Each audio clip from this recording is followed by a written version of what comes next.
département de l'édition qui est traditionnellement bien perçu en Afrique, mais depuis quelques années, le secteur de la bande dessinée peine à se développer.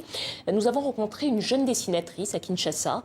Elle était présente à la fête du livre de l'Institut français et elle rêve de développer ses bandes dessinées sur Internet. On regarde le reportage de Francine Mokoko avec Anaïs Furtad. Elle nous invite dans sa bulle, au beau milieu de Kinshasa. À 29 ans, Santa Kakese s'est fait un nom dans la capitale congolaise, comme dessinatrice, caricaturiste et illustratrice. La particularité de ces bandes dessinées, elles sont inspirées du quotidien des Kinois. Il y a vraiment le côté folie qui se passe à Kinshasa, la folie de chauffeurs et de receveurs de bus. Et c'est cette réalité que j'ai voulu travailler dans ma bande dessinée. Ces œuvres ont été sélectionnées par les organisateurs de la fête du livre de Kinshasa. Un coup de projecteur bienvenu pour Santa Kakese. Ces BD sont autoproduites. Les éditeurs et les maisons d'édition ne courent plus les rues.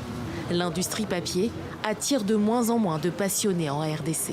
Nous avons des projets de mettre en place des applications pour conquérir les gens qui se connectent à Internet, une partie de la population congolaise, mais nous n'allons pas lâcher les gens qui ne se connectent pas.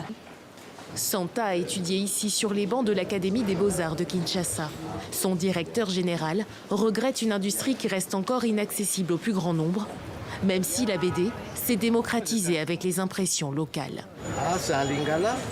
Ces personnes qui utilisent la bande dessinée comme médium jouent leur rôle dans la société, en racontant des histoires, en orientant les débats, en orientant